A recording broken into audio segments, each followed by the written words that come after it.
kelas kuliah psikologi pendidikannya. Semoga berkah dan lancar melahirkan kader-kader Bang Aad mungkin di sana. Amin. Oke. Ya karena Bapak Ibu ini ya Ustadz Aad sedang melaksanakan kelasnya ya temakan tentang psikologi pendidikan ya, semoga bisa mungkin ada di sini juga pesertanya dan bisa memberikan keberkahan kebermanfaatan untuk umat. Baik, karena sudah hadir Bapak Ibu, tanpa berlama-lama lagi mungkin mari kita simak bersama pemateriannya, dan saya tidak lupa ingatkan untuk menerapkan ada penuntut ilmu ya, siapkan catatan terbaik, siapkan kondisi yang terbaik. Jika Bapak Ibu dalam kondisi yang mungkin kurang memungkinkan, gunakan memaksimalkan kondisi ya dengan tetap mendengarkan hal-hal yang bermanfaat, salah satunya kelas ini. Baik, kepada Ustadz Adi Rusli, waktu dan tempat dipersilahkan. Baik, terima kasih. Bismillahirrahmanirrahim. Assalamualaikum warahmatullahi wabarakatuh. Alhamdulillahirabbil alamin wa bihi nasta'in ala umuri dunya waddin. Asyhadu an la ilaha illallah khaliqul haqqul mubin wa asyhadu anna Muhammadan abduhu wa rasuluhu as-shadiq wa'dul amin. Allahumma shalli wa sallim ala nabil karim Sayyidina Muhammadin wa ala alihi wa ashabihi wa man tabi'ahum bi ihsan ila yaumiddin. Faqala Allah Ta'ala fil Qur'anil Karim, a'udzu billahi minasyaitonir rajim. Innamal mu'minuna alladzina idza dzukirallahu wajilat qulubuhum wa idza tuliyat 'alaihim ayatuhu zadatuhum imana wa 'ala rabbihim yatawakkalun. Alladzina yuqimuna sholata wa mimma razaqnahum yunfiqun. Ulaika humul mu'minuna haqqan lahum darajatun inda rabbihim wa maghfiratu wa rizqun karim. Shadaqallahul azim. Bapak Ibu, saudara-saudari sekalian, ayah bunda sekalian, shaimin dan shaimat yang dirahmati Allah. Hari ini kita sampai pada pertemuan yang kelima di dalam membahas kajian-kajian mendidik fitrah keimanan pada anak-anak kita. Sebenarnya kalau kita bicara tentang iman, ini tidak akan ada habisnya. Jangankan 5 pertemuan, 6 pertemuan, bahkan 60, 100 kali pertemuan pun sebenarnya tidak akan selesai bagi kita untuk membahas tentang tema keimanan ini. Karena bagi iman, segalanya dalam Islam adalah ekspresi dan indikator iman. Kita bicara ibadah, kita bicara syariah, kita bicara muamalah, kita bicara akhlak, kita bicara adab, kita bicara aspek apapun dalam kehidupan ini, semuanya adalah turunan-turunan dan buah-buah dari keimanan itu sendiri. Kita sholat karena iman kita. Bahkan ketika kita tidak sholat, misalnya seperti seorang perempuan yang sedang haid, itu juga bagian dari keimanannya. Ketika dia dimungkinkan untuk sholat, maka sholat adalah ibadahnya. Ketika dia dilarang sholat, maka tidak sholat itu adalah ibadahnya. Ketika kita tidak makan di bulan puasa ini, maka tidak makan adalah ibadah kita. Ketika kita dilarang untuk berpuasa di Idul Fitri, Idul Adha, dan hari Tasyrik, maka makan minum itu justru merupakan ibadah kita. Selama kita berprinsip inna sholati wa nusuki wa mahyaya wa mamati, sesungguhnya sholatku, ibadahku, hidupku, dan matiku karena Allah semata-mata, maka apa yang kita lakukan itu merupakan ibadah kita sebagai bentuk implementasi dari keimanan kita. Nah, pagi ini kita bicara tentang indikator keimanan. Indikator adalah tanda ciri, bukti bahwa sesuatu itu sudah tersedia, bahwa sesuatu itu sudah ada.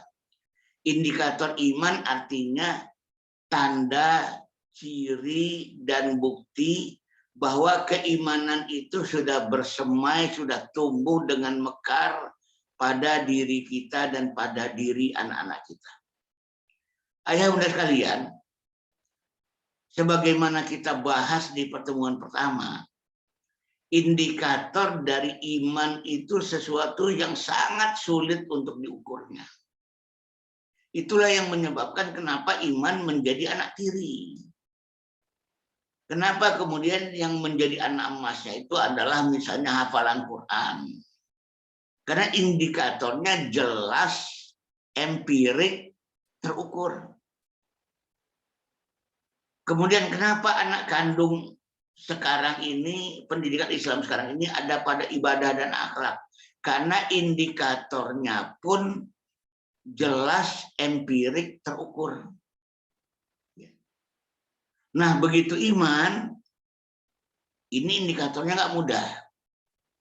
Yang kedua, yang membuat pendidikan iman itu jadi anak tiri, sudahlah indikatornya tidak mudah. Yang kedua, nggak langsung, nggak segera. Masih butuh beberapa saat, beberapa tahun untuk melihat indikatornya udah muncul atau belum. Sementara pendidikan-pendidikan yang lain itu indikatornya hadir dengan segera. Ketika dia itu sholat, udah bisa sholat, indikatornya langsung kita bisa lihat sesudah itu.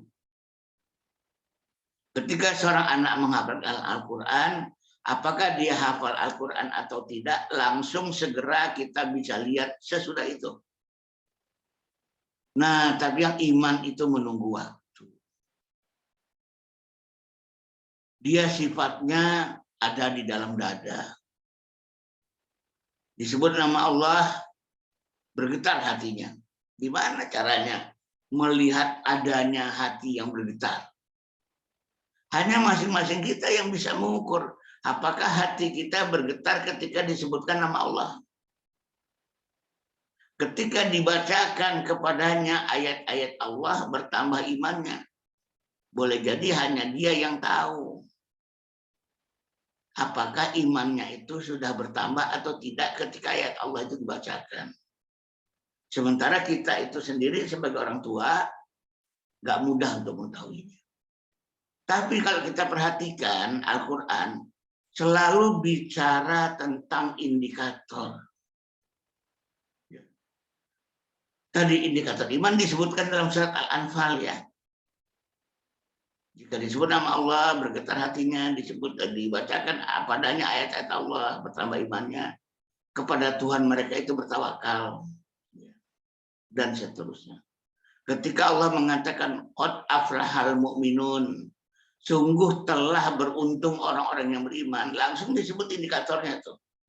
Yaitu orang-orang yang dalam sholatnya khusyuk dan sebagainya ya, menunaikan zakatnya. Nah, jadi memang di satu sisi indikator ini sangat penting, tapi di sisi lain kita mesti sadar indikator itu nggak harus selalu empirik, nggak harus selalu terukur, nggak harus selalu dapat dilihat. Indikator itu juga nggak harus saat ini juga muncul. Jangan sampai pendidikan Islam kita tanpa sadar ada pendidikan sekuler. Kenapa? Tadi pengen diukur empirik. Tanpa sadar kan udah jadi sekuler itu. Pengen didapatkan hasilnya sekarang juga. Gitu ya.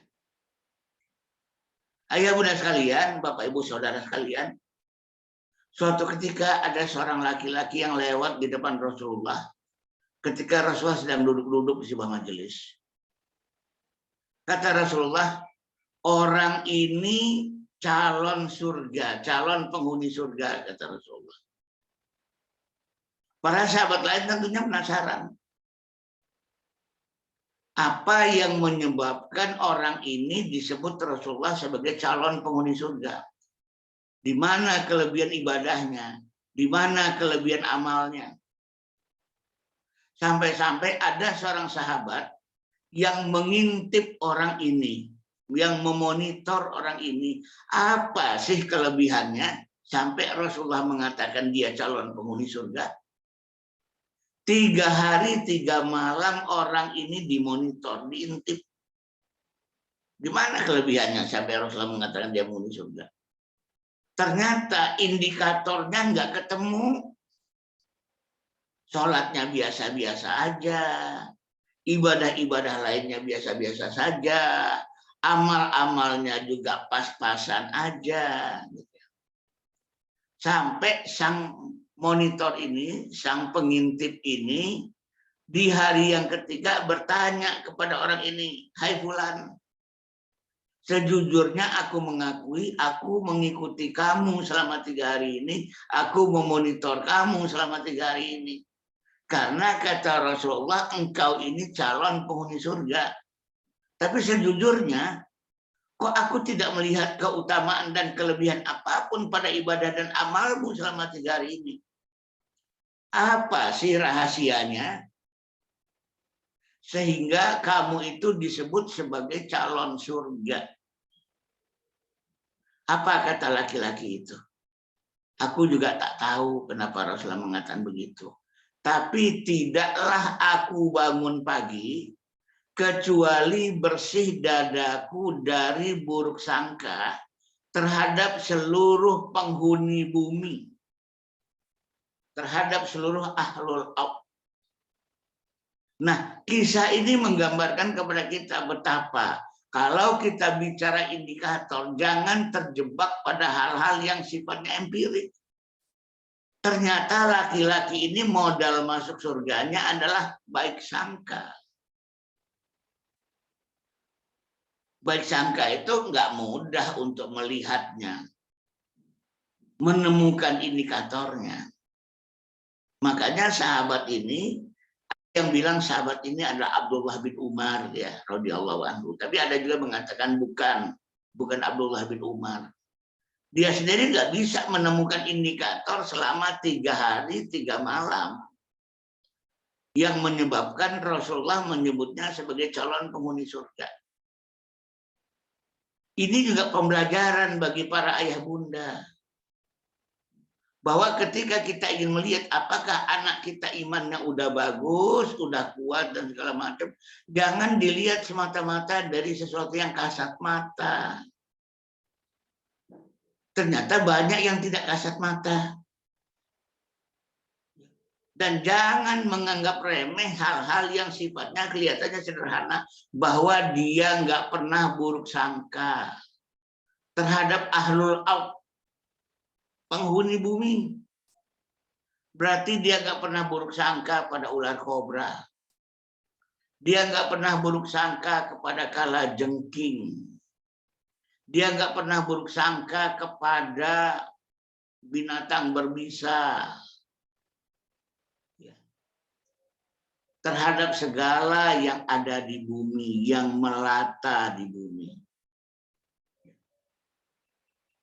Kalau dipikir-pikir ini nggak mudah. Nah, begitu. Jadi sekali lagi sebelum saya menyampaikan beberapa poin tentang indikator keimanan, mari kita luruskan pemahaman kita apa yang disebut dengan indikator. Bapak, Ibu, Ayah, Bunda sekalian, tolong kita bedakan mana indikator, mana tolok ukur. Kalau tolok ukur itu memang harus bisa diukur. Tapi indikator tidak selalu bisa diukur. Yang hari ini, yang pagi subuh ini akan kita bicarakan adalah indikator keimanan. Bukan tolok ukur. Jadi jangan dibayangkan apa yang akan saya sampaikan ini sesuatu yang pasti bisa diukur dan ada alat ukurnya. Contoh, indikator dari ketakwaan adalah jujur. Tapi jujur itu nggak bisa diukur. Nah, tolok ukur dari kejujuran adalah konsistensi. Kalau konsistensinya mah bisa diukur, tapi kejujurannya nggak bisa diukur. Nggak selalu ya, ayah bunda sekalian, segalanya harus bisa diukur. Sehingga kita membutuhkan tolok ukur. Enggak. Cukuplah kita bicara tentang indikator, cukuplah kita bicara tentang indikasi, ciri, tanda, bukti bahwa sesuatu itu sudah dimiliki oleh diri kita, oleh orang lain, atau oleh anak-anak kita. Nah, baik, kalau paradigma kita sudah kita luruskan, maka saya akan bicara tentang indikator keberadaan iman. Pertama, indikator keberadaan iman sebenarnya baru bisa kita cek sesudah umur 12 tahun. Ini memang dalam tanda kutip nggak enaknya. Kita didik keimanan anak-anak kita di usia dini, tapi baru kita bisa melihat indikatornya secara ajak setelah umur 12 tahun ke atas. 12 kurang 5, berarti 7 tahun kita harus menanti. Apakah indikator iman itu ada apa enggak? Sementara kita manusia makhluk yang enggak sabaran. Bahkan ada orang tua yang mengajukan pertanyaan bagus ya. Ustadz, kenapa mesti menunggu selama itu? Apa enggak bisa kita cek segera? Agar kalau kita salah, kita perbaiki segera, gitu ya. Nah. Tapi sama memang, indikator pohon yang baik adalah buahnya lancar di setiap musim. Tapi antara menanam dengan berbuah, itu memang butuh waktu. Lama lagi masa menunggunya. Nah, jadi yang pertama, pada dasarnya indikator keimanan itu yang ajak ya, yang ajak. Itu kita ukur sesudah umur 12. Kenapa? Karena pada umur 12 itu manusia itu sudah akil balik, sudah mukallaf, sudah memikul beban-beban kewajiban dalam agama. Dia jalankan atau tidak, dia laksanakan atau tidak, dia implementasikan imannya atau tidak. Baru kita katakan dia rupanya sudah punya indikator iman atau tidak. Kenapa mesti nunggu 12? Karena umur 12 itu umur mukallaf. Umur yang memang sudah dibebankan kewajiban beragama. Sebelumnya belum. Jadi kalau seandainya anak sebelum umur 12, ternyata dia nggak puasa. Kita nggak bisa bilang dia nggak beriman. Karena apa? Karena memang dia belum terbebani kewajiban syariat itu. Belum terbebani ekspresi-ekspresi beriman itu. Bapak, Ibu, Ayah, Bunda sekalian, makanya suatu ketika Imam Syafi'i di bulan Ramadan memberikan ceramah di siang hari kepada warganya, sambil minum-minum. Sampai jamaah waktu itu bertanya, Ustadz, ini kan Ramadan, Ustadz. Iya, katanya. Ini kan siang hari, Ustadz. Iya, dia bilang. Ini kan Ustadz sedang tidak musafir. Iya. Lalu Ustadz juga tidak sedang sakit. Iya. Tapi kenapa Ustadz minum-minum gitu di siang hari bulan Ramadan itu? Lalu dia katakan, aku kan masih kecil, aku kan belum mukallaf, aku kan belum akil balik, jadi masih boleh dong nggak puasa. Kisah ini menandakan kepada kita bahwa kita belum bisa mengukur seseorang itu beriman atau tidak beriman semata-mata dia menjalani agama atau tidak menjalani agama. Karena umurnya belum mewajibkannya untuk menjalani syariat agama. Kita melihat sebenarnya misalnya, kalau kita datang ke Saudi gitu ya, kok gadis-gadis 8 tahun, 9 tahun belum berjilbab? Apakah imannya kalah sama orang Indonesia? Yang anak gadisnya kadang-kadang 2 tahun udah dijilbabin gitu loh. 2 tahun dijilbabin. Kalau perlu lahir, oek-oek, ketahuan jenis kelaminnya perempuan, langsung pakai jilbab. Tidak. Nggak bisa dikatakan gadis-gadis Saudi, gadis-gadis Palestina kurang beriman. Karena kok 9 tahun masih kelihatan rambutnya. Karena apa? Justru karena mereka paham agama, paham syariat, paham keimanan, bahwa umur segitu mah belum wajib. Baru mulai dilatih. Ya. Nah, gitu. Itu yang kemudian menyebabkan saya mengatakan cek sesudah 12 tahun. Cek sesudah akil balik. Cek sesudah dia itu mukallaf. Kalau sesudah dia akil balik, mukallaf. Kalau dia masih belum komitmen juga pada agamanya, baru kita katakan bahwa imannya kurang tumbuh. Yang kedua, kenapa harus sesudah umur 12? Karena di umur sesudah 12, dia sudah bebas menentukan dirinya sendiri. Mau taat silahkan, mau maksiat silahkan. Karena dia yang akan memikul pahalanya, dia yang akan memikul dosanya. Faman sya'a falyu'min wa man sya'a falyakfur. Barang siapa yang mau silakan beriman, barang siapa yang mau silakan kufur. Di situ baru ketahuan ketika semuanya diputuskan oleh diri sendiri. Tidak lagi karena perintah orang tua, tidak lagi karena perintah guru dan seterusnya. Di situ bisa kelihatan kualitas iman seseorang. Kalau waktu kecil enggak. Karena dia masih taat, dia masih disuruh-suruh, dia masih diperintahkan, dia masih diarahkan. Kalau dia tidak melakukan akan dapat sanksi ini, sanksi ini, sanksi itu. Begitu dia memasuki usia 12, dia telah memiliki kehendaknya sendiri.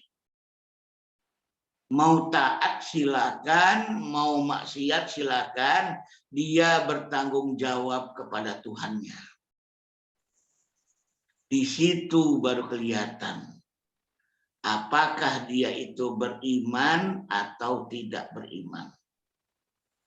Makanya kita sering menyaksikan betapa banyaknya mereka-mereka yang di usia SD taat-taat, patuh-patuh, disiplin-disiplin. Bahkan anak kita yang mengajak orang tuanya, ya yuk kita sholat, yuk kita ke masjid dan sebagainya. Tapi kenapa begitu SMP hilang semua ya? Kenapa waktu SMP komitmen-komitmen itu udah sirna? Dulu ba'da sholat dia selalu membaca Al-Quran.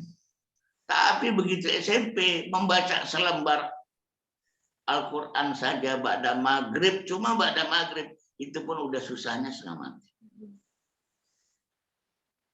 Jadi, ayah bunda bapak ibu saudara sekalian, kesabaran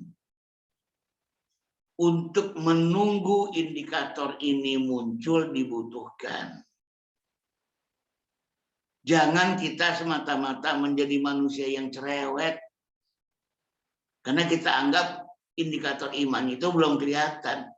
Tapi wajar, usianya kan masih 8.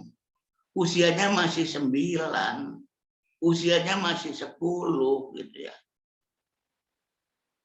Karena menanti terlalu cepat, melihat hasilnya terlalu dini, ini yang menjadi sumber malapetaka. Apa-apa tuh pengen buru-buru. Apa-apa ingin segera kelihatan hasilnya. Akhirnya pendidikan iman itu disingkirkan lagi. Kenapa? Nggak cepet. Udah yang cepet-cepet aja deh. Akhlak cepet. Ibadah cepet. Hafalan Quran cepet. Hafalan hadis cepet. Dan sebagainya. Nah ini. Karena lagi-lagi persoalan keimanan ini adalah persoalan hati.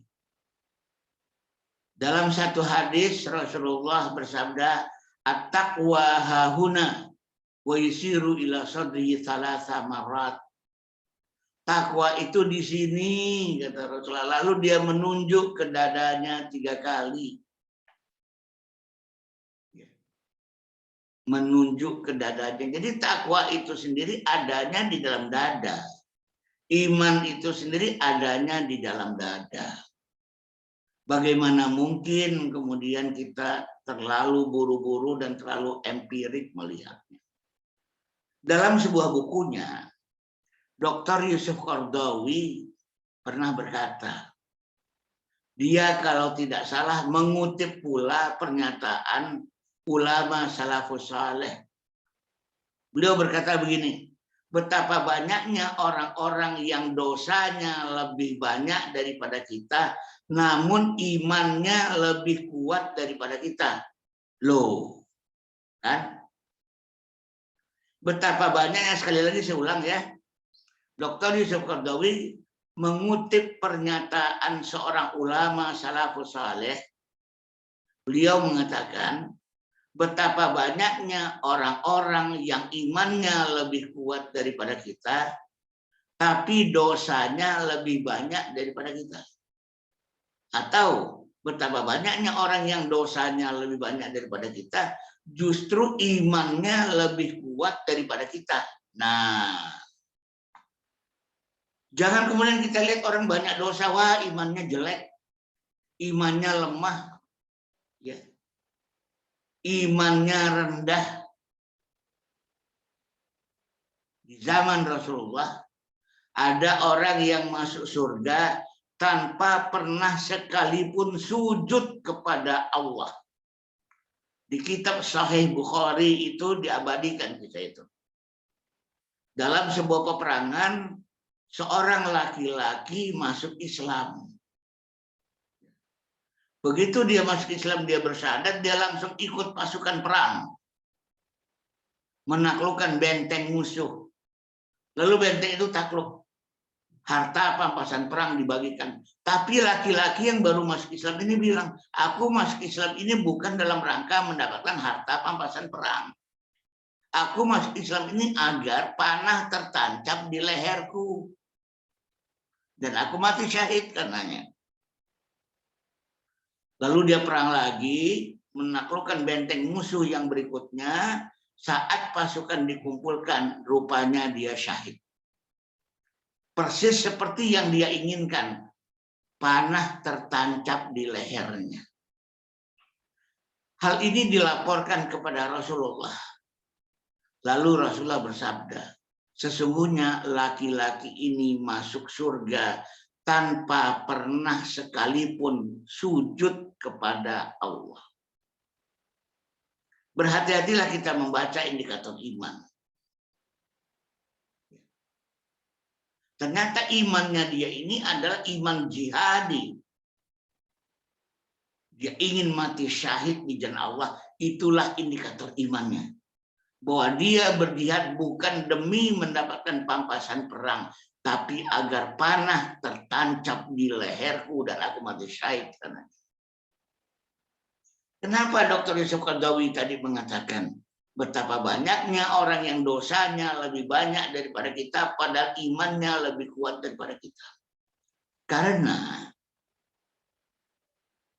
terjadinya dosa itu ada perbandingan antara godaan setan dan hawa nafsu dibandingkan kekuatan iman.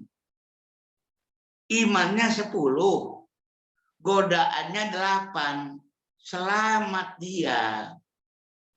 Ada lagi yang imannya 100, godaannya 120, tergelincir dia. Itu yang menyebabkan kok ada orang imannya kecil tapi dosanya dikit. Ada orang yang imannya banyak tapi malah beberapa kali lebih banyak bikin dosa. Bukan karena imannya lemah, tapi tingkat godaan yang dihadapi lebih tinggi dari kekuatan iman yang dia miliki. Nah, begitu. Nah, jadi tunggu sampai anak-anak kita akil balik, mukallaf. Bagaimana dia menunjukkan indikasi-indikasi keimanan. Yang kedua, indikator keimanan adalah apakah dia telah menjadikan Allah sebagai tempat bergantung. Allahus Samad. Ya. Itu yang kedua. Indikator keimanan seseorang adalah apakah dia jadikan Allah tempatnya bergantung. Iyyaka na'budu wa iyyaka nasta'in. Hanya kepada Engkau kami mengabdi dan hanya kepada Engkau kami meminta pertolongan. Kami bergantung. Betapa banyaknya orang-orang sholatnya rajin, puasanya rajin, ngajinya rajin, zikirnya rajin, infaknya rajin, tapi kok kebergantungannya pada Allah itu kecil. Apa cirinya? Jarang minta sama Allah. Jarang berdoa sama Allah. Ya doanya itu cuma di sajadah sesudah sholat, doa-doa yang rutin, doa-doa yang lazim, yang bahkan dia tidak tahu arti doa yang dia baca. Tapi di luar sajadah, dia udah kayak nggak butuh apa-apa sama Tuhan. Dia sakit, dia lebih butuh obat daripada doa. Dia kena COVID, dia lebih butuh tes PCR daripada doa. Dia ujian, nggak pernah meminta tolong kepada Allah untuk menjawab soal nomor 3, nomor 4, nomor 5. Nggak pernah. Dia begitu mengandalkan ikhtiar ketimbang harapan-harapan kepada Allah.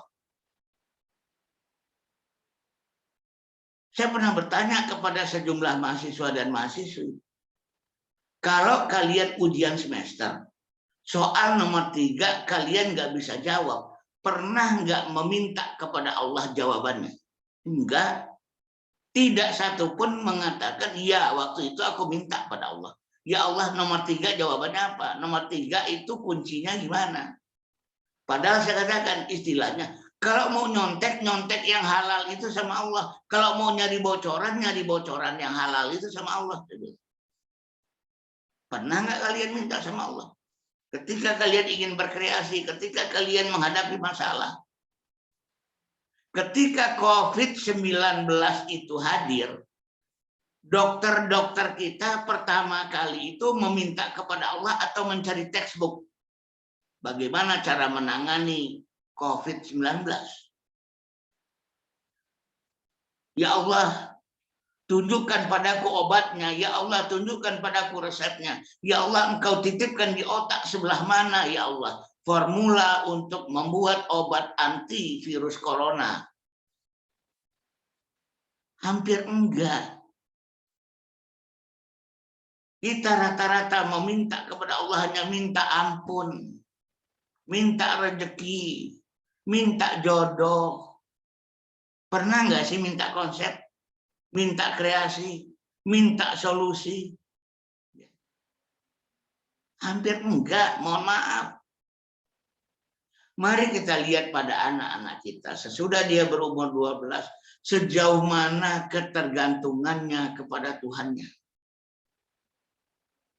Sebagaimana janjinya, iyyaka na'budu wa iyyaka nasta'in. Hanya kepada Engkau kami mengabdi dan hanya kepada Engkau kami bergantung meminta pertolongan. Hanya digunakan kata iyyaka, bukan ilaika, bukan na'buduka wa nasta'inuka, bukan. Tidak ilaika na'budu wa ilaika nasta'in, bukan, tapi iyyaka na'budu wa iyyaka nasta'in. Hanya kepada Engkau kami mengabdi dan hanya kepada Engkau kami minta pertolongan. Hanya ciri orang yang bergantungnya hanya kepada Allah. Kalau minta pada Allah itu ngotot. Kenapa ngotot? Karena nggak ada lagi tempat bergantung kecuali Engkau, ya Allah.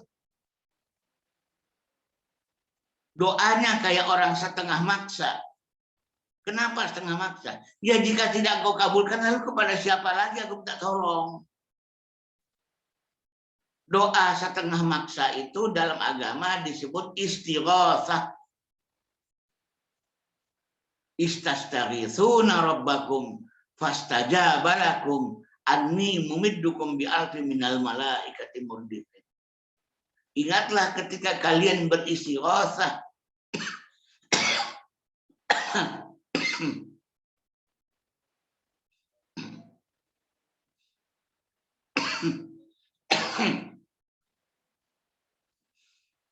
dalam peperangan Badar. Apa doa Rasulullah?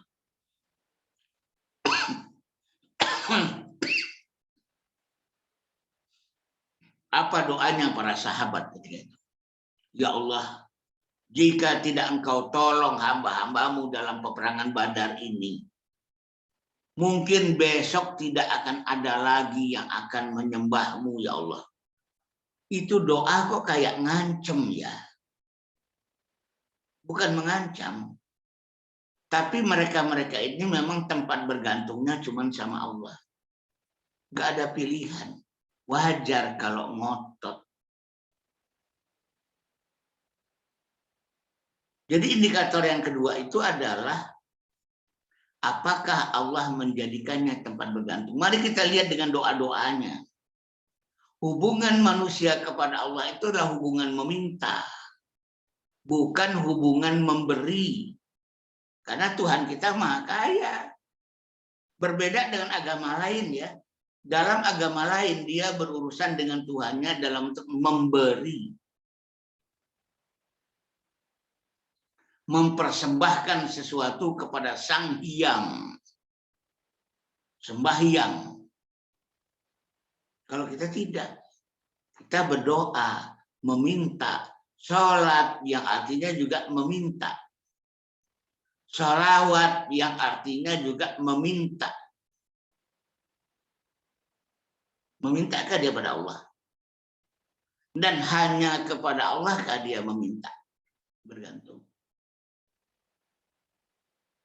Nah, mari kita lihat pada anak-anak kita nanti.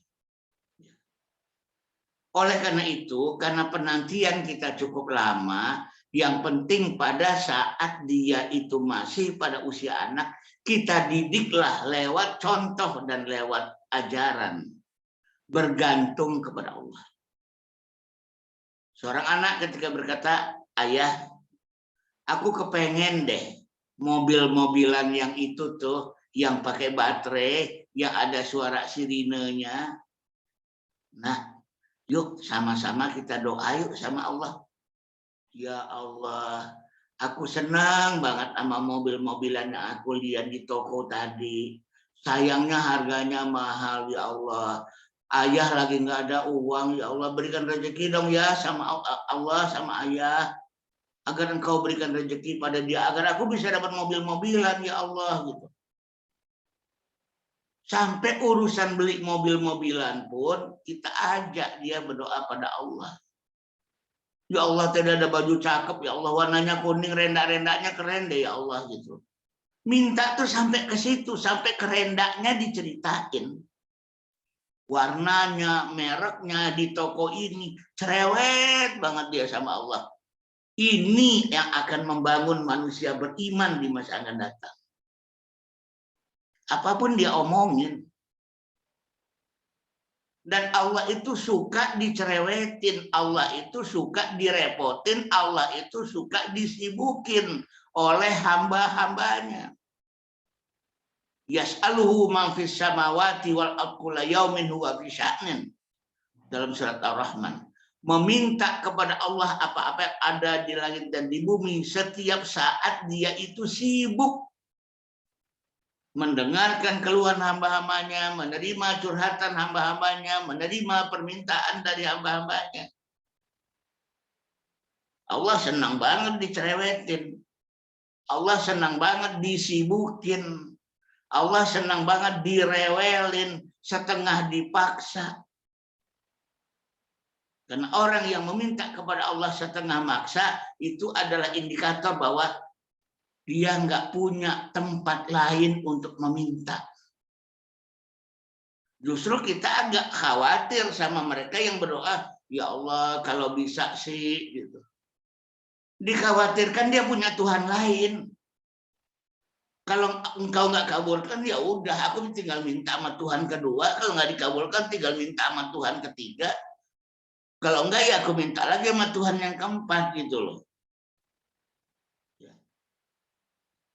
Minta sama Allah kok kayak gitu, gitu. Seakan-akan ada Tuhan-Tuhan lain yang bisa kita mintain. Yang kita juga bisa bergantung. Seakan-akan ada Tuhan cadangan, seakan-akan ada Tuhan alternatif, gitu. Di mana tauhid kita? Di mana iyyaka na'budu wa iyyaka nasta'in kita? Di mana Allahus Samad kita? Didik anak-anak untuk itu. Bahwa dia memang tidak punya harapan kecuali hanya kepada Allah saja. Cerewetlah, ngototlah. Tapi ya semuanya akhirnya akan kita serahkan kepada Allah. Nggak usah kecewa kalau kemudian seakan-akan tak terkabul. Seakan-akan. Saya kalau berdoa pada Allah ya gitu. Ya Allah, berikan aku ide paling top. Berikan aku gagasan paling keren. Hidayahkan aku, ilhamkan aku desain yang paling oke. Konsep desain dan gagasan yang lebih keren dong dengan yang daripada yang engkau ilhamkan kepada Mark Zuckerberg. Kan dia kafir. Aku mukmin. Di mana kelebihannya mukmin kalau gitu? Kalau engkau tidak berikan ilham yang lebih keren daripada Mark Zuckerberg. Karena ide yang Allah berikan pada Mark Zuckerberg itu ya ide dari Allah. Orang barat bikin mobil listrik, ya ilhamnya ya dari Allah. Orang barat bisa bikin teknologi ini, itu emang dari mana ilhamnya? Itu semua dari Allah. Makanya saya minta fasilitas.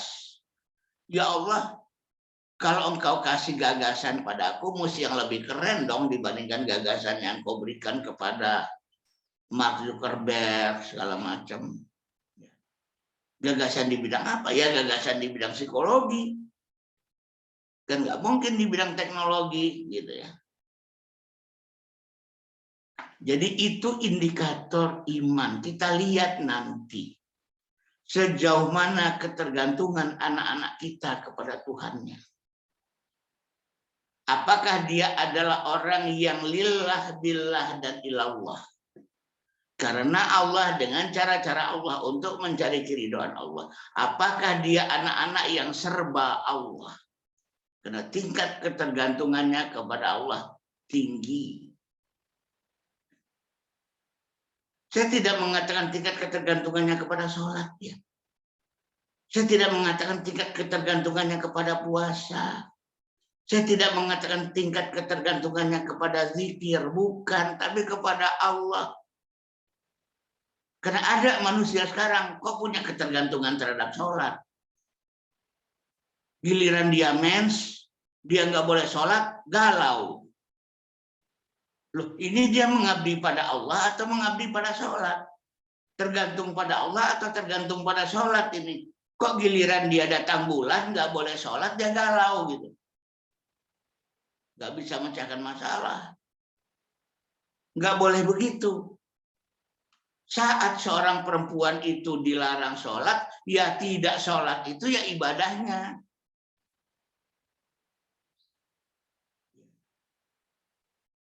Seorang ulama bernama Abdullah bin Mubarak pernah mencela orang yang punya ketergantungan terhadap haji.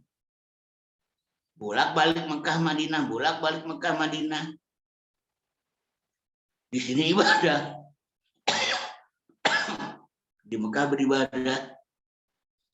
Di Madinah beribadah. Di depan Ka'bah meneteskan.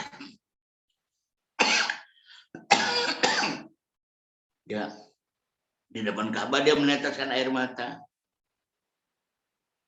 Di Masjid Nabawi dia meneteskan air mata. Abdullah bin Mubarak mengatakan, wahai hamba tanah haram. Ini orang bukan hamba Allah nih. Ini orang sudah menjadi hamba tanah haram.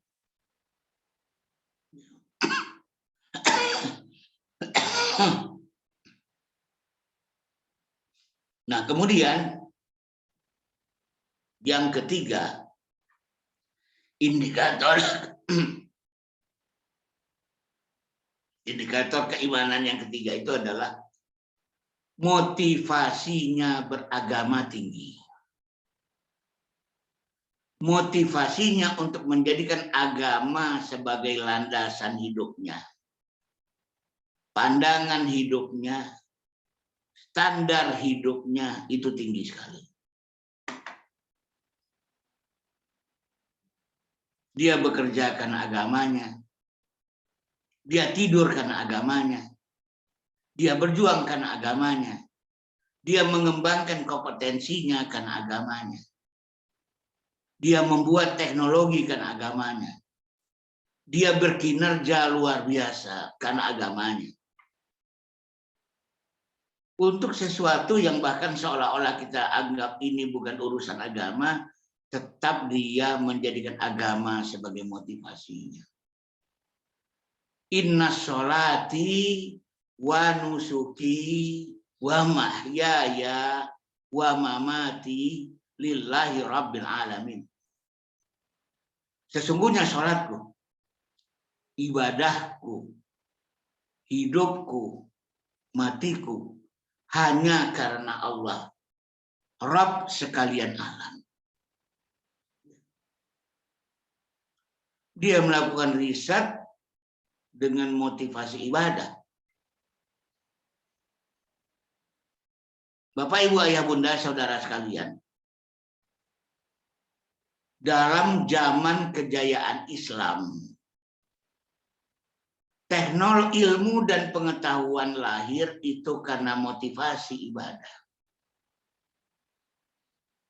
Kenapa astronomi berkembang ketika itu? Setidak-tidaknya untuk menetapkan arah kiblat. Karena mereka ingin tahu arah kiblat yang benar dimanapun mereka berada, sehingga mereka mengembangkan ilmu astronomi.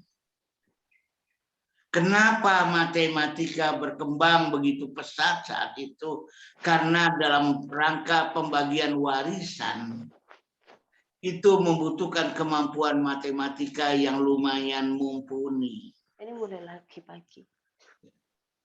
Dan begitu pula, pada dasarnya perkembangan sains dan teknologi ada kimia berkembang ya, alkimia, alchemy. Itu karena motivasi ibadah. Begitu juga berkembangnya fisika, berkembangnya biologi, berkembangnya sosiologi, berkembangnya psikologi, berkembangnya antropologi. Motif-motifnya adalah motif-motif keimanan. Sehingga iman mereka itu kemudian merambah ke seluruh aspek kehidupan. Nah, pertanyaannya juga, apakah anak-anak kita nanti menjadikan agama sebagai sumber motivasi dia dalam mengembangkan kehidupannya? Ketika bahkan dia menjadi seorang entrepreneur, motifnya motif agama.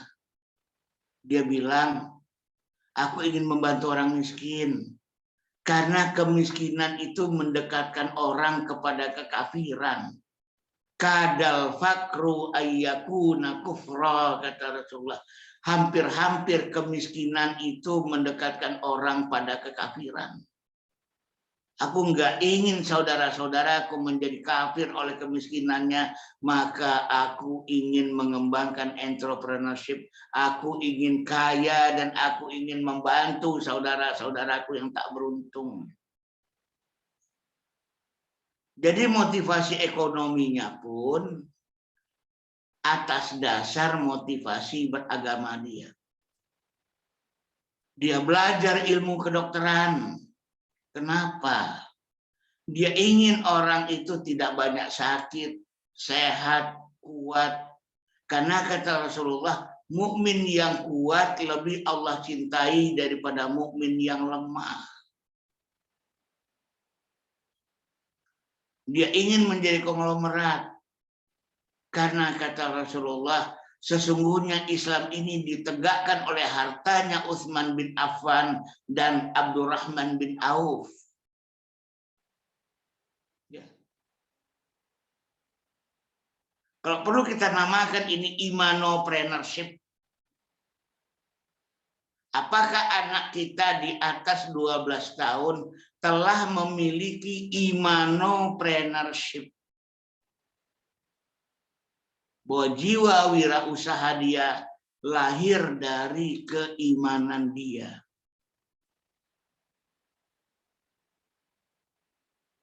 Ini nggak gampang.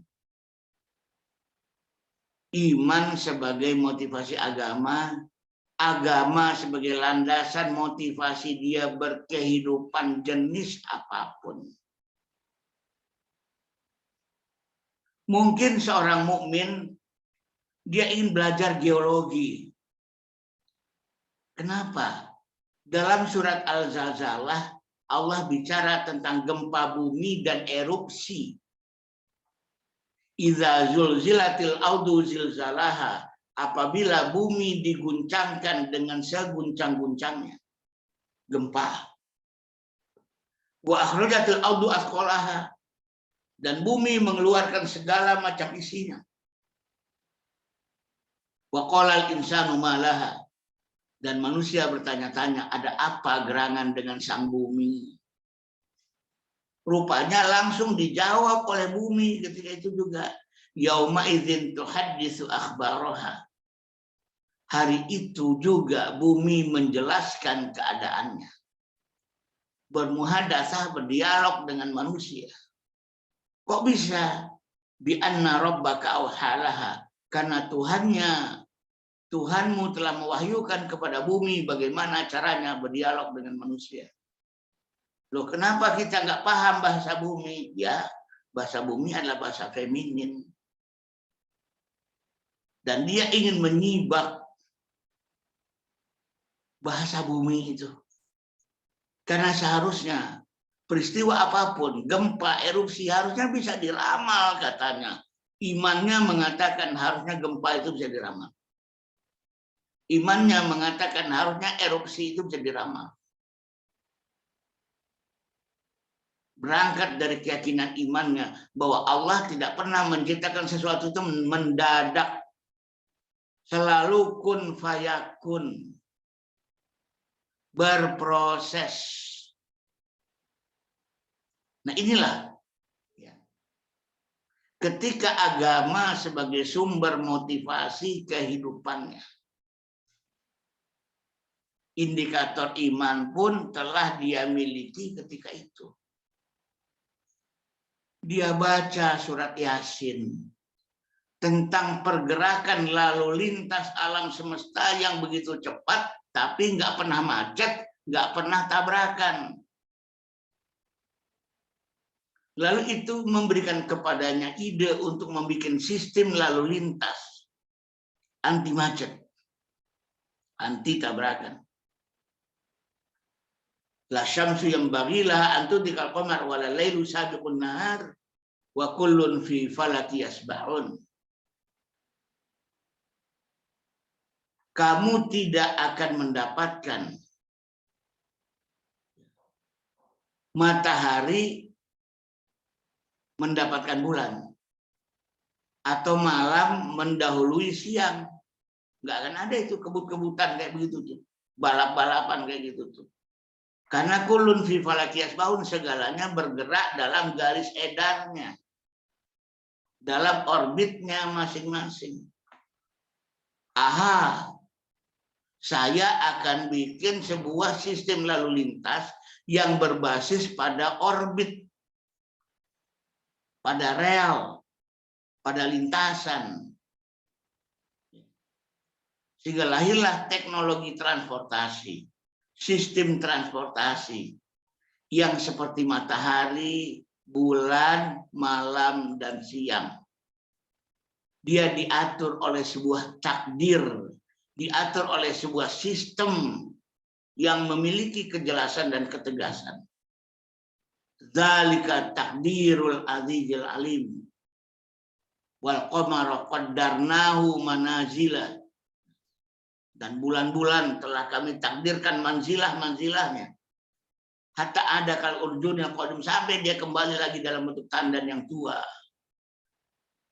Dia baca surat Yasin, ini menjadi motivasi agama dia untuk membangun sebuah sistem berlalu lintas.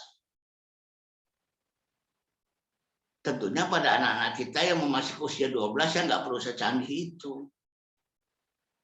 Tapi agama ini benar-benar dia jadikan sumber motivasi dan inspirasi dia untuk membangun kehidupannya.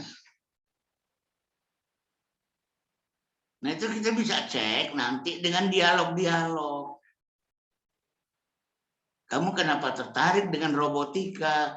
Ya karena dalam Islam begini ya Umi ya. Oh, berarti agama sudah menjadi motivasi dia untuk berkreasi. Mama, aku akan sekolah di Amerika. Kenapa? Karena Islam mau mengajarkan kita untuk bertebaran di muka bumi. Oh gitu. Wow. Dia telah menjadikan agamanya sebagai motivasi dia untuk merantau. Siru fil ard, bertebaranlah di muka bumi. Itu indikator ketiga. Kemudian indikator berikutnya adalah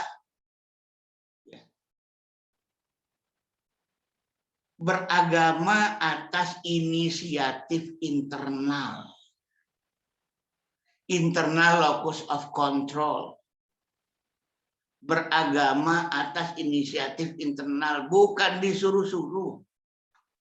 Bukan karena pembiasaan, bukan karena ngikut-ngikut teman, bukan karena peraturannya seperti itu, bukan karena ada sanksi jika dia nggak begitu, tetapi memang yang membuat dia melakukan atau tidak melakukan sesuatu adalah motivasi dirinya sendiri.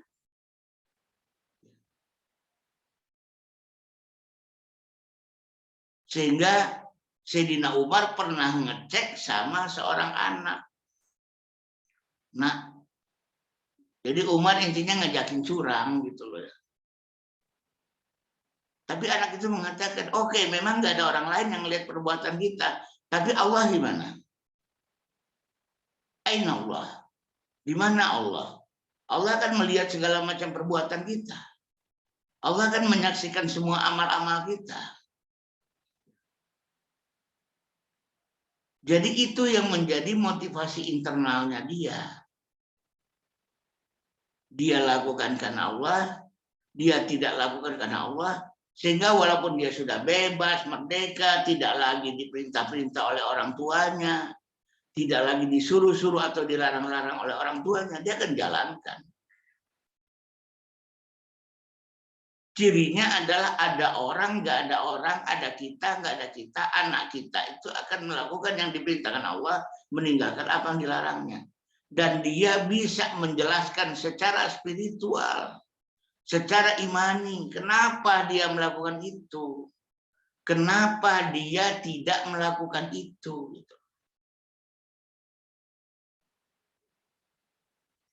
Betapa banyaknya di antara kita orang-orang yang tidak menjadikan agamanya sebagai motivasi internal. Dia itu semata-mata sekedar ikut-ikutan. Suatu ketika ada 2 orang akhwat naik metro mini, dia mau turun, sudah berada di tangga metro mini, tiba-tiba metro mininya itu berputar atau berbelok sangat tajam, sangat cepat. Sehingga akhwat ini terlempar. Persis di depan toko yang dijaga oleh para ikhwan, para cowok. Ikhwan ini nggak mau nolongin. Karena cewek katanya. Karena takut menyentuh aurat. Karena takut nafsu.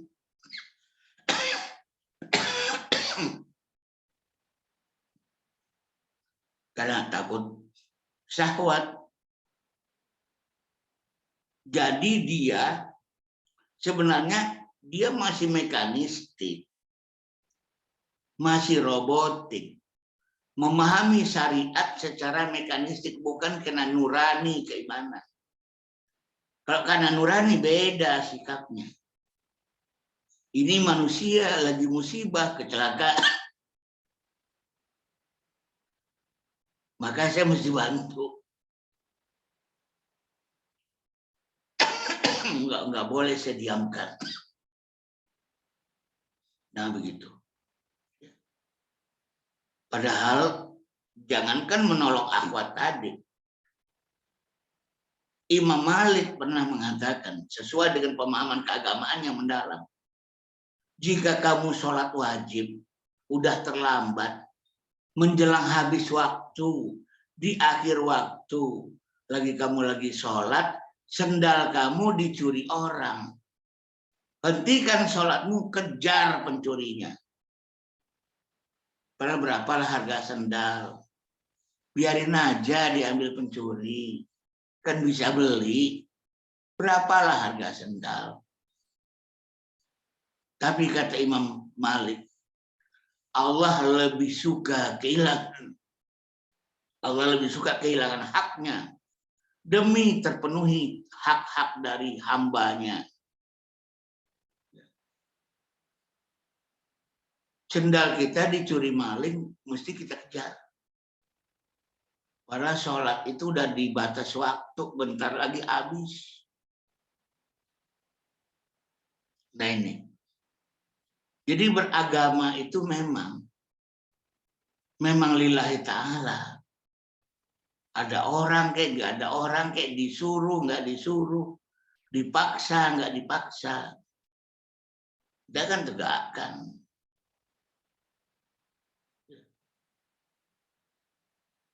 Kalau perlu mari kita uji iman anak-anak kita itu. Misalnya kita bilang pada mereka,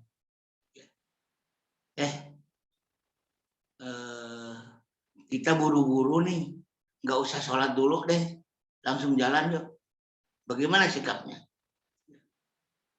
Atau nemu duit di pinggir jalan nggak jelas, yuk kita buat makan-makan aja yuk. Gimana sikapnya?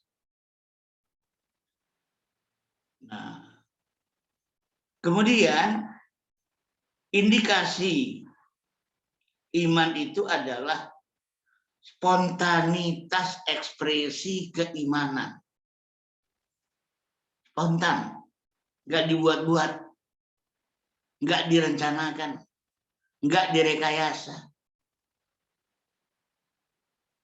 ketika dia mendengarkan musibah, spontan aja dia bilang innalillahi wa inna ilaihi rajiun. Tiba-tiba dia jalan kaki, terantuk kakinya dengan batu kerikil, hampir aja jatuh. Astagfirullahaladzim. Begitu melihat sesuatu yang indah, Masya Allah. Melihat hal yang luar biasa. La haula wa la quwata illa billah. Subhanallah. Itu spontan. Nggak ngada-ngada. Nggak dibuat-buat. Nggak disuruh-suruh. Secara spontan. Sesuatu yang memang meluap dari hati pertama kali terucap oleh mulut dia. Nah, gitu. Ada spontanitas dari ekspresi keimanan. Nah, seperti itu. Kadang-kadang boleh jadi spontanitas ekspresi keimanan itu bisa aja negatif. Ada orang menghina Islam. Tiba-tiba dia bilang, sialan lo anjing, gitu ya. Secara akhlak itu nggak bagus. Tapi secara spontanitas, dia sudah punya keimanan. Sehingga dia nggak bisa terima agamanya kok dihina. Walaupun dalam ekspresi yang mungkin kurang adab. Walaupun dalam ekspresi yang mungkin kurang akhlak. Sehingga mengeluarkan kalimat anjing gitu. Ya. Tapi ada sesuatu yang memang lahirnya dari hati. Bicara tentang iman, kita bicara sesuatu yang lahir dari hati. Sesuatu yang nggak ngada-ngada. Nah, spontanitas ini penting. Sampai-sampai Sayyidina Ali radhiyallahu anhu berkata, la taf'alu ma yasbiqu ilaihil uqulu inkaruhu walau kana laka i'tidaruhu. Jangan kamu lakukan sesuatu yang hatimu secara spontan menolaknya. Walaupun kamu punya alasan untuk melakukan itu. Spontan. Sekali lagi ya. Ali mengatakan, la taf'alu ma yasbiqu ilaihi uqulu inkaruhu walau kana laka i'tidaruhu. Jangan lakukan sesuatu yang hatimu spontan menolaknya. Walaupun otak kamu bisa memberikan 1001 alasan kenapa kamu lakukan itu. Nah, demikian. Kita lihat pada anak-anak kita. Apakah spontanitas spiritual itu? Apakah spontanitas ekspresi keagamaan itu udah ada nggak di diri dia? Kalau masih kecil, boleh jadi karena dia ikut-ikutan. Boleh jadi karena dia niru. Boleh jadi karena dia dipaksa. Boleh jadi karena dia takut. Boleh jadi karena itu peraturan. Tapi kalau di atas 12 tahun, yang kita butuhkan adalah spontanitas dia dalam mengekspresikan agamanya di mana. Walaupun tadi boleh jadi ekspresinya begitu spontannya, loh kok nggak berakhlak gitu. Artinya iman udah ada, cuman akhlaknya mesti dipoles anak ini. Begitu dia melihat pertempuran antara Palestina dengan Israel. Palestina menyerang dengan rudalnya dan jatuh di wilayah Israel dan meledak. Tiba-tiba secara spontan anak kita lagi nonton itu bilang Allahu Akbar. Berarti ada iman dalam dirinya. Ada iman dalam dirinya. Begitu sebaliknya Israel juga menembakkan rudal. Tiba-tiba jatuh di satu tempat berpenduduk di Gaza. Tiba-tiba dia tutup matanya. Astagfirullah. Ya Allah, semoga tidak ada yang tewas ya Allah. Israel laknatullah, Israel laknatullah. Dia sudah punya spontanitas, ekspresi keagamaan yang datang dari hati. Dia punya iman.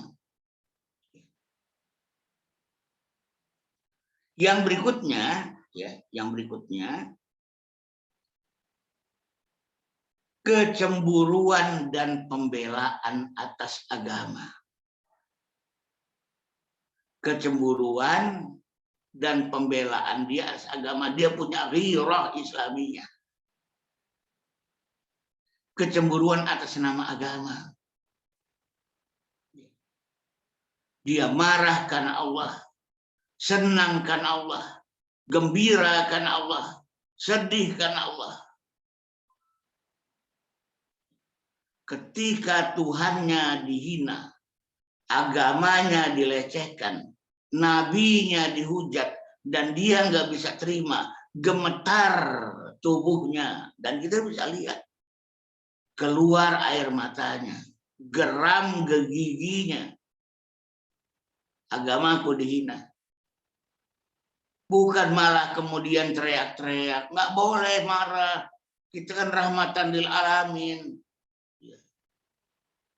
Nggak boleh geram, Rasulullah jadi caci maki, diam aja kok.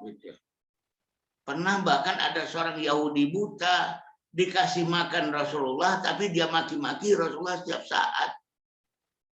Kita mesti kayak Rasul dong. Nah, mulai diajarkan ajaran-ajaran yang melemahkan emosi keimanan kita, ghirah keimanan kita, kecemburuan dan pembelaan kita atas agama kita, atas nama rahmatan lil alamin, atas nama umatan wasatan. Dia Islam, tapi nggak punya ghirah, bahkan menghina-hina orang yang punya ghirah. Itu orang tak beriman itu. Tak beriman. Mari kita bedakan. Rasulullah sebagai pribadi dihina, dia diam. Tapi kita nggak boleh diam. Rasulullah dilecehkan, dia sabar. Tapi kita tidak boleh atas nama kesabaran diam saja ketika Rasulullah dilecehkan dan diolok-olok. Seringkali indikator keimanan itu sangat terlihat di sini. Saat saya menghadiri reuni 212, saya menyaksikan misalnya seorang muslim, tangan kanannya megang bendera la ilaha illallah berwarna hitam. Tapi tangan kirinya megang air minum, minum pakai tangan kiri, sambil berdiri, sambil jalan lagi. Apa artinya itu? Artinya, indikator keimanan dia sudah ada, sehingga dia hadir di tempat itu, mengibar-ngibarkan bendera tauhid. Sayang, adab dia belum. Akhlak dia belum, kesadaran bersyariah dia belum, tapi ghirah dia udah punya. Dia nggak bisa terima. Kok ulama kami ditangkep-tangkepin? Kok terjadi Islamofobia sekian rupa? Saat ini misalnya saya seringkali menyaksikan di TikTok kalau nggak salah ya, ada seorang perempuan Garut ya, kalau nggak salah orang Garut ya, dan dia menunjukkan ghirah keagamaannya, tapi dia belum berbusana selayaknya seorang muslimah. Tapi dia marah terhadap ketidakadilan, penistaan terhadap agama, penangkapan terhadap ulama dan sebagainya. Itu sudah menunjukkan adanya indikator iman walaupun belum sempurna. Imannya udah bagus, Islamnya yang mesti kita poles terhadap orang-orang itu. Tapi sebaliknya ada orang yang ibadahnya rajin, Tapi kok nggak ada kecemburuannya, nggak ada ketersinggungannya, nggak ada pembelaannya. Dengan alasan dia moderat, dia tidak radikal. Orang yang model begini yang justru imannya kita pertanyakan. Seorang muslim harus berpihak, bukan netral, bukan. Nah, apalagi indikator keimanan itu, Islam sebagai rujukan kehidupan. Sudahkah dia menjadikan Islam itu sebagai rujukan kehidupan? Dia selalu bertanya, apa kata Islam?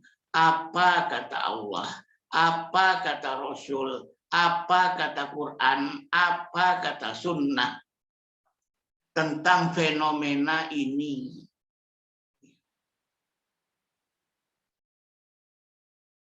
Dan dia selalu mendapatkan Islam menjadi solusi. Islam sebagai inspirasi. Dia membahas apapun, selalu merujuk kepada Quran dan Sunnah. Mau lagi bicara tentang psikologi kah? Bicara tentang adat budaya dan tradisi kah? Bicara tentang iptek kah? Apalagi bicara tentang kehidupan dan keberagamaan. Sangat dia mengacu kepada Quran dan Sunnah. Dia merujuk ke sana. Peristiwa apapun, dia akan selalu berkata, ya Allah, apa solusi darimu ya Allah? Lewat kitabullah dan sunnah Rasulnya. Sebuah peristiwa nyantol pada ayat tertentu. Sebuah peristiwa nyantol pada hadis tertentu. Dan yang terakhir, ya, yang terakhir, sholat sebagai indikator keimanan. Ketika manusia dibangkitkan kembali di akhirat, yang pertama kali ditanya oleh Allah adalah tentang sholatnya. Beres sholatnya, dianggap beres keimanannya. Nggak beres sholatnya, dianggap nggak beres keimanannya. Ayo bunda sekalian, Bapak Ibu saudara sekalian, kenapa sholat? Kenapa bukan puasa? Kenapa bukan mengaji? Kenapa bukan naik haji? Kenapa bukan zikir? Kenapa bukan zakat? Kok yang diukur pertama kali itu sholat? Karena sholat adalah indikator keimanan terbaik. Ayo bunda sekalian, setiap ibadah itu memiliki nilai-nilai manfaatnya sendiri. Tidak ada yang Allah ciptakan itu sia-sia dan tak berguna, tak bermanfaat, nggak ada.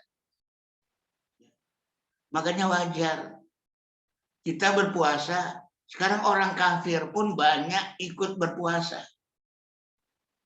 Karena mereka melihat ada manfaat puasa bagi kesehatan, manfaat puasa bagi diet, manfaat puasa bagi detoksifikasi. Allah memerintahkan kita zakat, tapi orang-orang kafir pun banyak di antara mereka yang melakukan charity, bersedekah, berderma, karena mereka menganggap itu sesuatu yang bermanfaat. Tapi sholat, di antara semua ibadah yang ada, mungkin sesuatu yang dalam tanda petik manfaatnya paling kecil dibandingkan ibadah-ibadah yang lain. Ya, manfaat yang kelihatannya itu paling kecil. Kalau bukan karena iman, pada dasarnya manusia itu nggak akan sholat 5 kali sehari semalam. Total 17 rakaat sehari semalam. Pada dasarnya manusia itu akan terbebani dengan sholat. Kalau bukan karena iman, nggak akan manusia itu sholat. Makanya orang-orang kafir dia ikut-ikutan puasa, dia ikut-ikutan bersedekah. Tapi kalau sholat mah mereka nggak mau. Ada di antara mereka juga mengkaji-kaji Al-Quran, ada. Tapi kalau sholat mah enggak. Ini juga menjadi petanda, menjadi indikator betapa sholat itu memang didorong oleh keimanan. Maka wajar sekali, ayah bunda sekalian, imanlah yang kemudian membuat orang itu sholat. Bukan berarti sholat itu tidak punya nilai manfaat, banyak. Inna sholata tanha 'anil fahsya'i wal munkar. Sholat itu mencegah dari yang keji dan mungkar dan sebagainya. Tapi dibandingkan ibadah-ibadah yang lain, secara kasat mata sholat mah useless.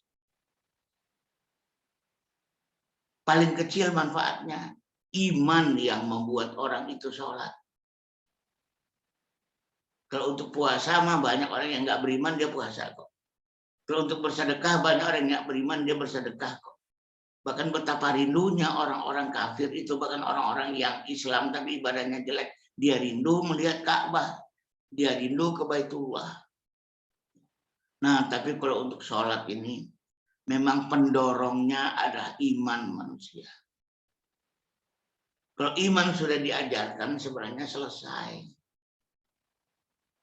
Baik, ayah bunda sekalian, saya rasa saya cukupkan dulu pembahasan kita pagi hari ini. Saya berharap nanti paling lambat jam 7 sudah selesai, karena jam 8 nanti saya juga ada online lagi ya. Sekian, alhaqu mirobik, falatakunanna minal mumtarin. Billahi taufiq wal hidayah. Wassalamualaikum warahmatullahi wabarakatuh. Waalaikumsalam warahmatullahi wabarakatuh. Alhamdulillah, jazakumullah khairan. Ada yang sudah menyampaikan materinya, insya Allah, tentang indikator kesabaran ya, indikator keimanan afwan. Tadi sudah disampaikan poin-poinnya. Barangkali dari Bapak Ibu, Akang Teteh, ada yang mau bertanya, silahkan untuk Raisen atau bisa menggunakan fitur kolom chat ya. Ingin diskusi atau hal-hal lainnya silahkan. Oh baik, dari Bu Neni Sri Maniati, mangga sudah Raisen, silakan. Jazakallah Ustaz, paparannya sangat. Suaranya agak dibesarkan, Bu. Agak dibesarkan. Ya, ini sudah jelas. Ya, ini banyak evaluasi ya, khususnya untuk saya sendiri. Walaupun anak-anak saya sudah besar Ustadz sekarang ya, tapi mengevaluasi pola pendidikan saya dulu. Dan ini pun menjadi keluhan ya Ustadz dari banyak ibu-ibu, termasuk ibu-ibunya yang aktivis Ustadz, aktivis dakwah, rajin majlis taklim ya. Jadi ya tadi yang Ustadz sampaikan, anak-anak itu sampai usia SD katanya mudah gitu ya, ikut TPA segala macam. Tapi begitu masuk SMP susah sekali untuk diajak ke masjid katanya. Kegiatan-kegiatan itu susah sekali. Ustadz, berkaitan dengan pendidikan ini, mohon penjelasannya. Walaupun kata Ustadz pasti tidak ada yang sulit gitu semuanya ya jika kita bersungguh-sungguh. Kalau melihat pola asuh atau cara mendidik itu mungkin di awal-awal di usia-usia anak-anak itu lebih sulit ya dibanding dengan mendidik anak di usia ya remaja, SMP, SMA mungkin ya. Kalau kita sudah menanam dalam menanamkan akidah atau keimanan ini. Ada anggapan, Ustadz, gini katanya, kalau mendidik anak TK mah gampang, katanya begitu. Yang susah mah anak SMP dan SMA, begitu ya. susah sekali anak SMP dan SMA, Mas. Sehingga ya apresiasi kepada guru-guru SMP dan SMA misalnya, atau itu tuh lebih besar gitu dibanding ke guru-guru TK gitu. Karena mendidik anak SMP dan SMA mah susah katanya begitu. Mereka mah sudah bisa mendiskusi, melawan dan lain sebagainya. Ini menurut saya ini mohon konfirmasi dari Ustadz. Kalau menurut saya ya yang harus betul-betul perhatian itu, mohon maaf, bukan berarti SMP dan SMA tidak diperhatikan atau anak-anak remaja tidak diperhatikan. Justru pendidikan di awal ini. Karena pendidikan awal ini tadi termasuk menanamkan keimanan ini kita dalam tanda kutip salah, maka akan dirasakan akibatnya ketika SMP dan SMA. Tapi kalau kita sudah betul mendidik anak di TK atau SD begitu ya, atau anak usia-usia ini, maka akan mudah nanti SMP dan SMA. Mohon maaf Ustadz, dulu kan pemerintah pun seperti ini, khusus untuk sekolah ya Ustadz. Dulu pemerintah pun agak kurang perhatian itu ke guru-guru TK atau SD itu. Bahkan ya mohon maaf nih, ada yang di PAUD, di kelompok bermain atau apa, sok welah sahawe janten guru nate. Kadang-kadang yang ya mohon maaf yang tidak ada pekerjaan ya apa sekarang ngajar di TK, di PAUD, di kelompok bermain. Tapi kalau untuk SMP, SMA mah harus begini, harus begini. Padahal menurut saya justru yang paling sulit itu justru di pendidikan dasar atau ini. Bahkan mohon maaf saya mendengar di beberapa negara katanya padahal ini bukan yang Muslim ya Ustadz ya. Untuk sekolah, untuk guru TK itu memang betul-betul harus yang senior. Begitu. Kalau kita terbalik. Gitu, yang senior itu di tingkat atas karena sulit katanya mendidik mengajar SMP SMA. Mohon tanggapannya, Ustadz. Ya baik, terima kasih. Saya setuju banget ya dengan Bunda Neni, setuju banget. Artinya gini, semakin kecil anak itu landasan pendidikan itu ada di sana. Sampai 7 tahun itu kita itu seperti penyiapan lahan. Ya, memang belum menanam. Ibarat pertanian, sampai anak itu 7 tahun itu persiapan lahan. Persiapan lahan itu seringkali lebih penting daripada menanam. Bagaimana lahan itu dibersihkan dulu dari kotoran, dari hama, dari penyakit, dibikin gembur dulu, dibikin subur dulu, gitu ya. Baru di atas lahan yang siap itu, apapun yang akan kita tumbuhkan, apapun yang akan kita tanamkan, dia akan tumbuh dengan baik, tanpa gangguan yang berarti. Begitu masuk usia SMP, SD, itu kemudian kita mulai menanam, merawat, dan sebagainya. Kalau kita seriusi pendidikan dasar ini, insya Allah di SMP dan SMA-nya lebih mudah. Ya, kenapa anak-anak SMP dan SMA susah betul dididiknya, susah betul diaturnya, susah betul dikendalikannya? Justru karena kesalahan pendidikan sebelumnya. Ya, contoh, pendidikan dari lahir sampai SD itu untuk melahirkan manusia akil balik. Kalau dia sudah akil balik, maka SMP dan SMA dididiknya jadi gampang. Ini kesalahan pendidikan dasar menyebabkan anak-anak kita itu udah balik tapi belum akil. Sekali lagi ya, sudah balik tapi belum akil. Namanya remaja. Sesuatu yang dalam Islam nggak ada. Remaja Islam, remaja masjid itu nggak ada. Yang ada pemuda Islam, pemuda masjid. Yang akil dan baliknya itu berbarengan. Sekarang balik itu makin cepat, 9 tahun udah balik. Akil itu makin lambat, 27 tahun baru akil. Tiba-tiba yang model begini masuk SMP. Metode pendidikannya pun nggak ada. Pendidikan itu hanya mengenal 2 metode. Buat anak-anak namanya pedagogi. Buat orang dewasa namanya andragogi. Tiba-tiba muncul makhluk baru. Anak-anak udah enggak, dewasa masih belum. Namanya ABG, anak baru gede. Dibilang gede anak, dibilang anak gede. Namanya remaja. Metodenya enggak ada. Jadi guru-guru SMP kita kepusingan, guru-guru SMA kita kepusingan. Mau dididik dengan cara apa anak-anak ini? Karena dia anak-anak enggak, dewasa pun enggak. Kalau anak-anak kan jelas pakai pedagogi. Kalau dewasa jelas pakai andragogi. Sementara ini ada generasi jadi-jadian. Namanya remaja. Akibat kesalahan pendidikan di masa lalu.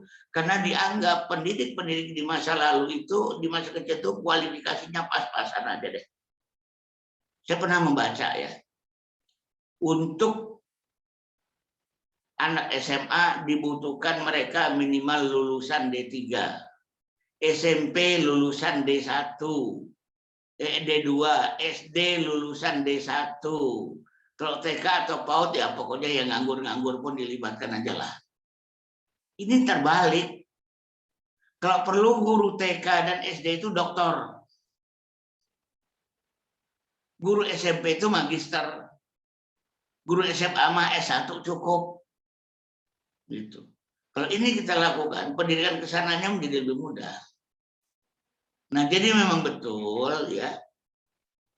Pada dasarnya semakin usia anak itu semakin muda, pendidikan itu harus sudah semakin diseriuskan. Ya, diseriuskan. Makanya disebut SD itu elementary school. Sekolah elementer.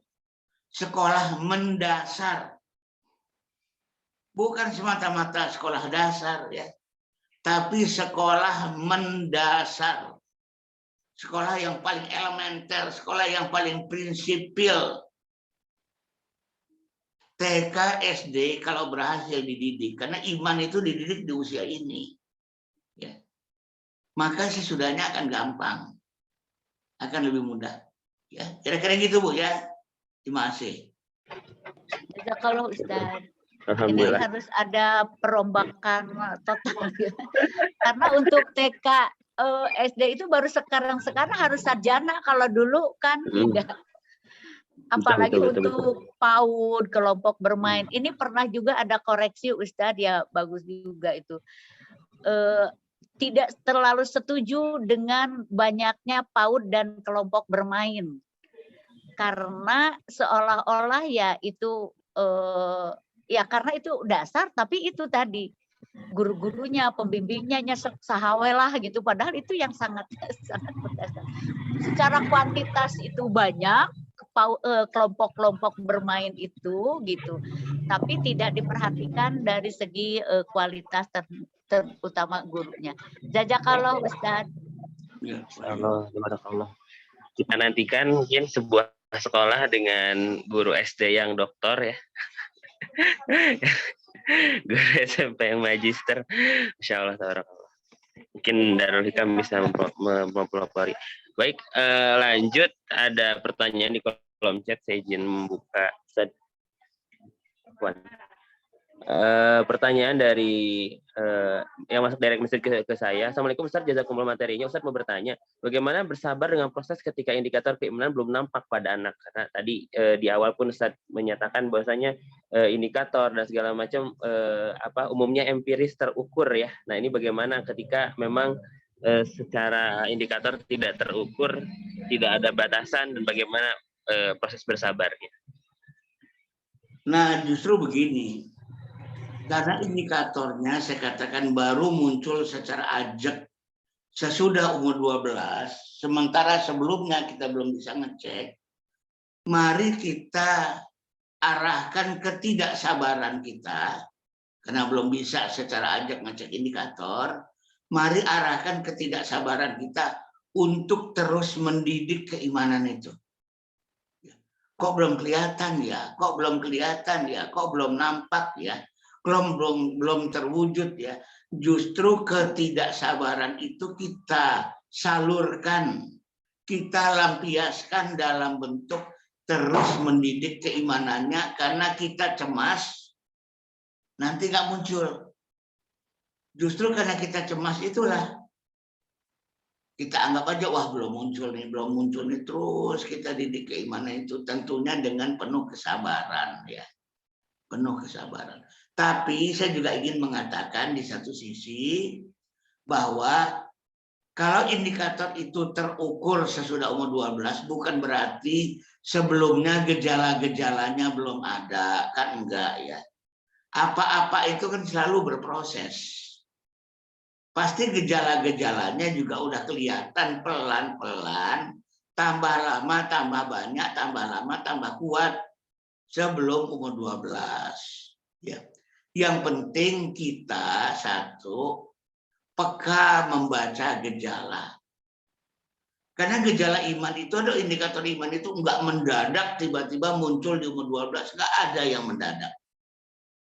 Pasti gejala dan gelagatnya itu udah bisa kita rasakan gitu loh.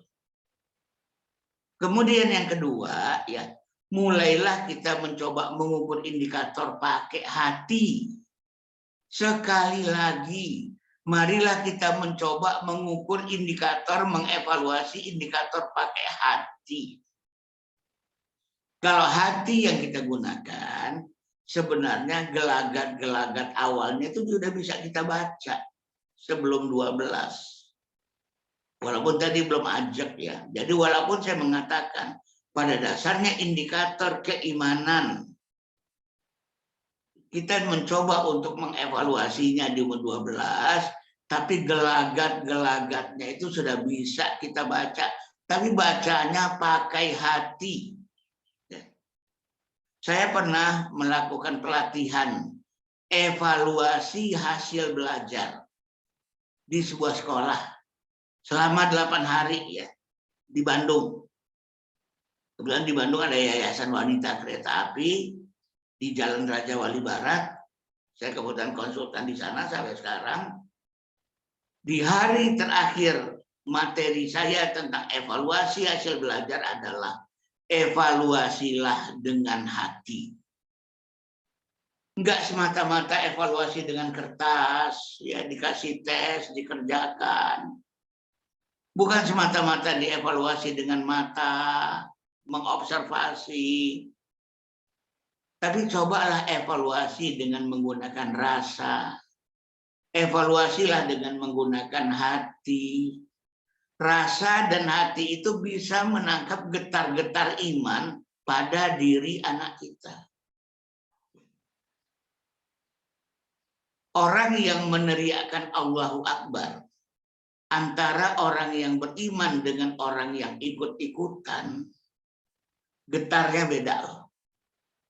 Allahu Akbar. Sama-sama teriak Allahu Akbar sambil mengepalkan tangan, tapi getarnya beda.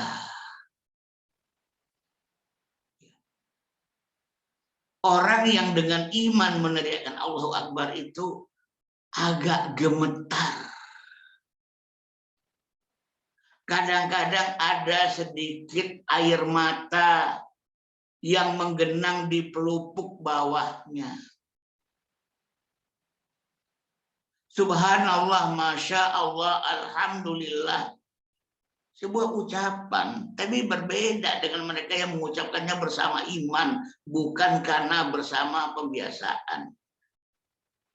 Bisa nggak kita membaca getar itu? Bisa, tapi memang mesti pakai rasa, pakai hati. Dan bahkan saya mengatakan kepada para mentor, kepada para guru, kalau Anda yakin dalam hati dan punya rasa dalam hati bahwa anak ini mampu walaupun ujiannya jelek, luluskan, saya bilang. Luluskan. Percayai hatimu. Istafti qalbak, kata Rasulullah. Albirru matma'anna bi qalbi wa matma'anna silai nafas. Karena kebajikan apa-apa yang tentram di dalam hati dan tenang dalam jiwa. Nah, tapi kan sekarang ini kita tidak diajarkan evaluasi berbasis rasa. Tidak diajarkan evaluasi berbasis hati karena dianggap nggak objektif. Dianggap nggak empiris. Ya. Kita terlalu berpikir empirik objektif. Sehingga kita malah mulai tidak mempercayai fatwa hati. Ya akibatnya ya gitu, kita gagal juga membaca indikator-indikator iman pada anak kita sebelum 12. Jadi sudah ada hal-hal yang sebenarnya bisa kita rasakan. Bahwa anakku sebenarnya sudah beriman, sudah membangun imannya, aku bisa merasakan getarnya. Tapi merasakan getar itu kan bukan pakai otak. Merasakan getar hati itu kan bukan pakai tes formatif, tes tertulis, bukan. Nggak mungkin lewat observasi mata biasa. Maka khusus misalnya untuk Darul Hikam, saya juga mengingatkan bahwa yuk latih rasa, yuk latih hati, yuk latih intuisi, yuk latih firasat. Firasat.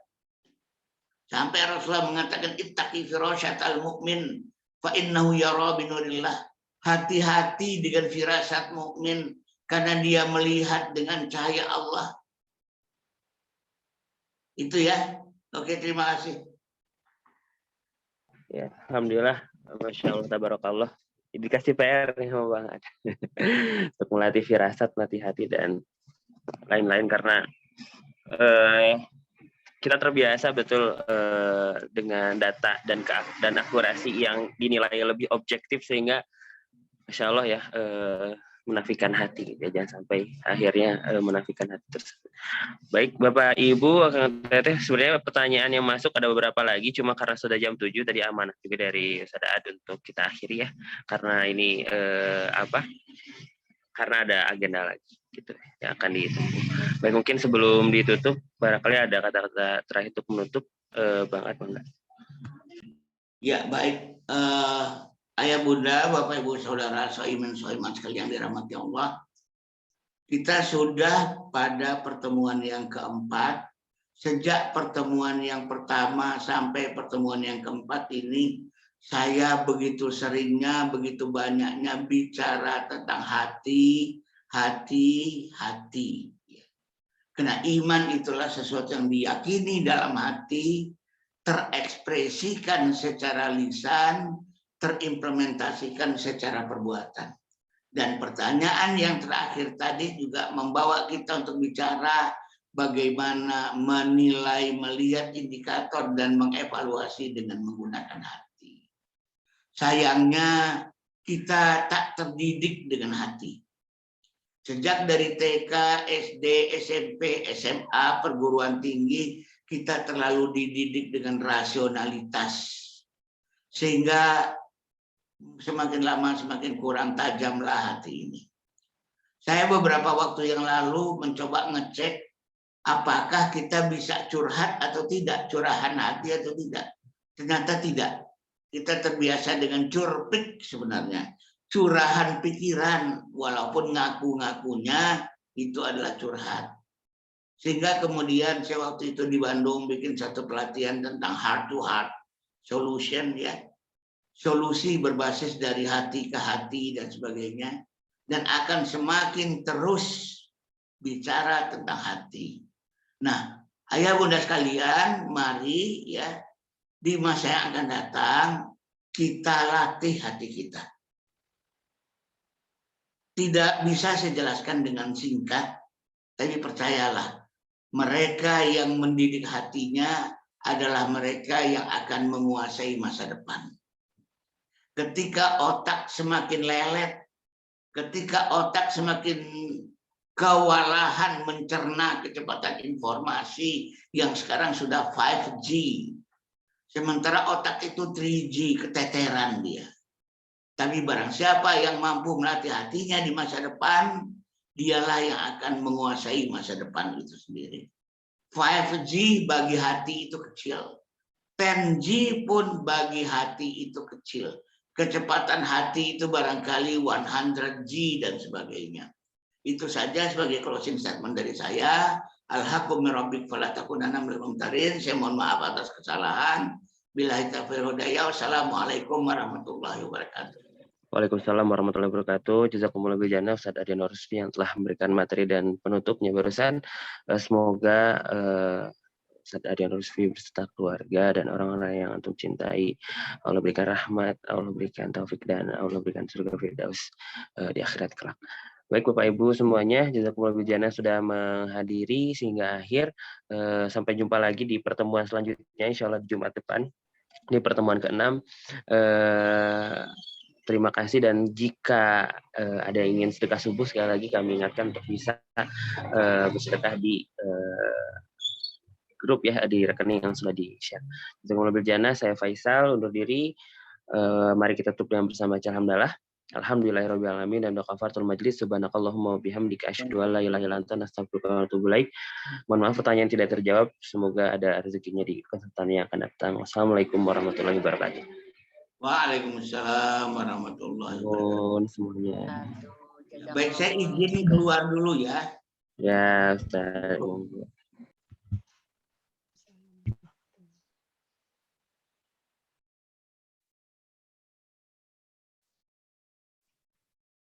Nuhun Pak Ustadz. Assalamualaikum.